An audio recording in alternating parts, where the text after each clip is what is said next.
people together to attack problems like the beetle that has kind of done so much devastation in our neighborhood, with the work that's been done on the Worcester Tree Initiative. Our friend Mary Niddle here is taking a big lead on that, and my friend Peg.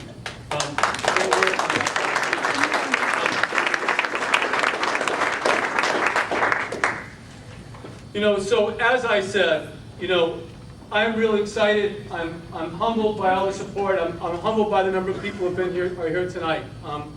And as I like to say, I need your help. I know I get into this late.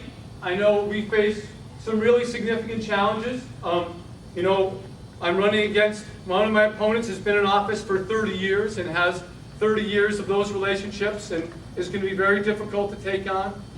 The other two opponents in this race are really good public servants, Kate and Gary, good people who have worked hard, who I have great respect for, and they have their own constituencies. And the reality is that this will be a great challenge. And the only way that I think this will work is if I get the help of all of you. And I really do need your help. So I'm excited about the race. I'm excited to have the opportunity to debate and talk about issues and talk about who's the best person and the best candidate to move the city forward. Now, as I kind of said a couple times, and I won't talk too long because we want to get right into the meat of getting some of this work done, but to win this race, I'll need your help to run a different kind of campaign, a different kind of campaign than we've seen in Worcester in a long time.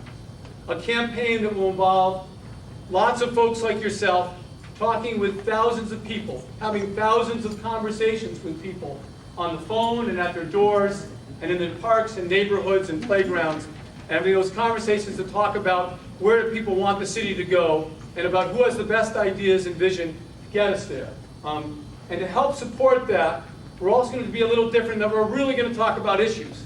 So often on campaigns, people stay right on the surface. They say, I support education, or I want to bring jobs, or I want to make our streets safer. But that's as far as they go. They don't say how they're going to do it and why they're going to do it. And we're going to be a little different. We're going to actually say how we think we can do that and why we should do that. Mike is going to get up a little later on and talk about some of the position papers we're going to create. And after Labor Day, we're actually going to come out with concrete plans on the areas that I think a lot of us care about. Public education, public safety, neighborhoods and quality of life issues, on economic development and job creation, and finally a paper on participation and accountability.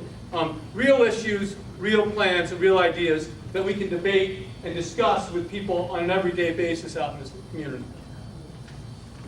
In closing, forgive me here, I'm just going to make sure I don't miss a point here. I'm sorry, second to last point. I apologize for going on a little long here.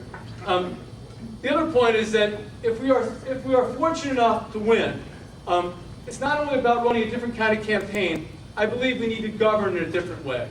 I think in these challenging times, we need to have a government and a city government that engages all its citizens, all the people in its neighborhoods, in its communities, and asks them to participate in ways they've never participated before.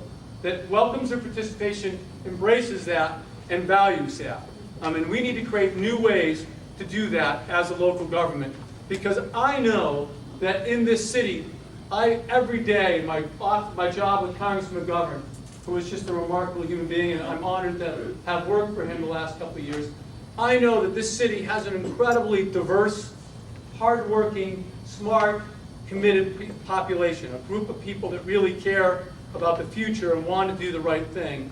And we need to create opportunities for more people to participate, because I believe we need their help. We need their help to move the city forward. So in closing, I want to thank all of you once again for being here. I know we're going to run through a number of things to get this campaign going, some concrete, specific things we need your help with.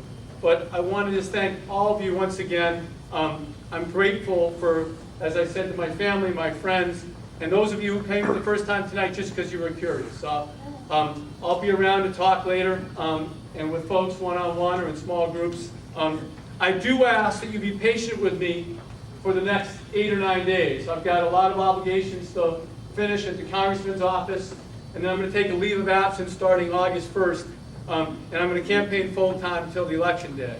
But in these next 8 or 9 days, I got a lot of work to finish with the congressman, and we're going to focus on getting on the ballot.